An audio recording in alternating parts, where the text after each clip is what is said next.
नमस्कार।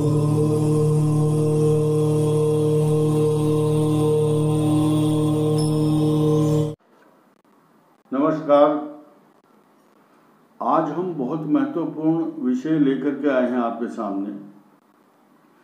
महिलाओं का, स्त्रियों का इस संसार में पूजा और भक्ति की तरफ सबसे ज़्यादा मन लगता है और वो बहुत श्रद्धा और भक्ति भाव से पूजा करती हैं।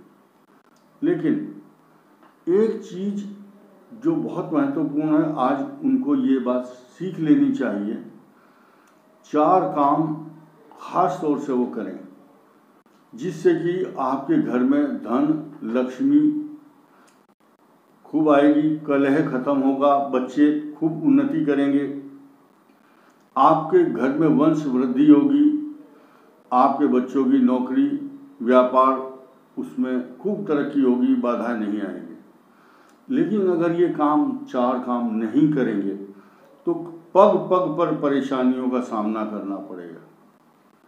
तो 4 काम क्या है? पहला आप नोट कीजिए कि किसी भी स्त्री को अगर अपने घर में धन और लक्ष्मी वैभव लाना है तो स्नान करना है सूर्य उदय से पहले। सूर्य उदय से पूर्व अगर आपने स्नान कर लिया, लक्ष्मी उसी समय सोचना शुरू कर देती है कि मुझे इसके घर में जाना है, ये पवित्र रहने वाली स्त्री है। उसके बाद पूजा में, स्नान के बाद क्या होता है? पूजा। क्योंकि पूजा सबसे महत्वपूर्ण कार्य है इस संसार का।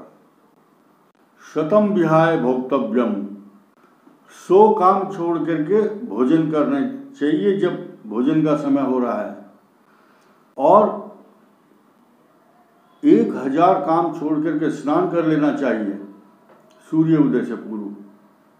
और लिखा सर्वम विहाय हरिम भजे, अगर पूजा का समय हो रहा तो सब काम छोड़ दो, पूजा करो। लेकिन पूजा करते समय महिला को बैठना कहाँ चाहिए? अगर पति के साथ पूजा कर रही है और या धर्म का कोई काम कर रहे हैं या दान कर रहे हैं या पूजा कर रहे हैं, यज्ञ कर रहे हैं या कोई भी पूजा कर रहे हैं, तो दाहिने बैठना चाहिए। विवाह में जो पंडित जी हैं, आचार्य जी हैं, जो विवाह कराते हैं, किस तरह से बिठाते हैं कि कन्या इधर बैठेगी, वर इधर बैठेंगे, मांग भरी जाएगी, फिर वामांगी होगी, बाएं अंग बैठेगी। वामांग शब्द क्यों यूज किया गया है? बाएं तरफ बिठाया जाता है स्त्री को हमेशा। बाएं तरफ हृदय होता है लेफ्ट में, तो हृदयंगिनी वामांगी कही गई है। भगवान शिव कहते हैं जो स्त्री को अपने समीप रखना चाहिए, हृदय बाईं तरफ होता है तो बाएं तरफ हृदय के समीप, तो आकर्षण बढ़ता है और आपस में प्रेम रहता है और कभी विवाद लड़ाई झगड़े कभी नहीं होते। शास्त्र क्या कहता है? भोजने शयने प्राप्ते, भोजन करते समय स्त्री को बाएं बैठना चाहिए। शयन करते समय अगर आप सो रहे हैं, सोते समय भी स्त्री बाएं रहेगी, और पूजा करते समय दाएं, दान करते समय दाएं,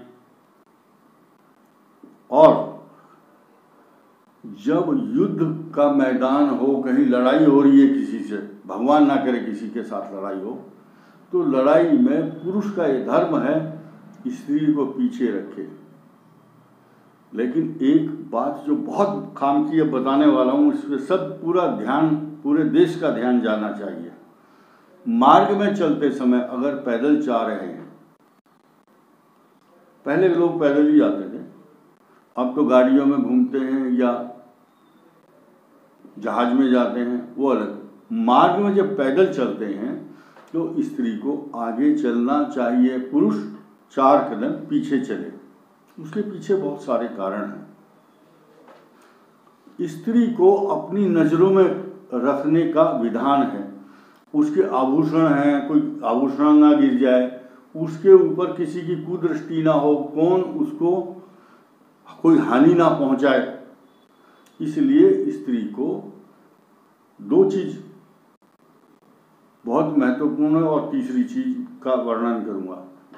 स्त्री को अकेले में नहीं छोड़ना और छोटा जो बालक होता है उसको अकेले कभी नहीं छोड़ना। वो कुछ भी गलत हो सकता है उसके साथ, वो गिर सकता है, कोई जानवर आकर के उसको काट सकता है। और स्त्री को इसके अलावा तीसरी चीज और है, अग्नि अगर जल रही है तो या तो उसको बुझाओ, या जब तक वो बुझती नहीं है, यज्ञ की अग्नि है या चूल्हे की अग्नि है, एक आदमी की प्रेजेंस, उपस्थिति वहां बहुत जरूरी है। इन तीनों चीजों को अकेला कभी नहीं छोड़ना चाहिए। तो शास्त्र की इन बातों को जो धारण करेगा, अपनाएगा, जो महिला इन बातों का ध्यान रखेगी पूजा के समय, पूर्व दिशा की ओर मुख करके पूजा करें, पूर्व दिशा की तरफ, ईशान कोण में, तो आपका सब मनोरथ पूर्ण होगा, आपके देवता आपसे प्रसन्न होंगे और ईशान कोण में बैठते ही आपके हृदय में पूजा का ध्यान लगेगा, पूजा की तरफ, और पॉजिटिव एनर्जी आएगी जिससे कि आपका मन पूजा में जो लगेगा, आपकी पूजा सार्थक होगी। अगर मन नहीं लग रहा है तो ऐसी पूजा किस काम की? एक औपचारिकता करना, दीपक जलाया, धूपबत्ती जलाई, चल दिए, तो श्रद्धा के साथ पूजा करेंगे, आपका मन लगेगा। जिस प्रकार, जिस विधि से मैंने बोला है उधर बैठ करके पूजा करनी चाहिए। पति के साथ करते हैं तो दाईं तरफ बैठ के पूजा करें। यही आज का मंत्र था। धन्यवाद, नमस्कार।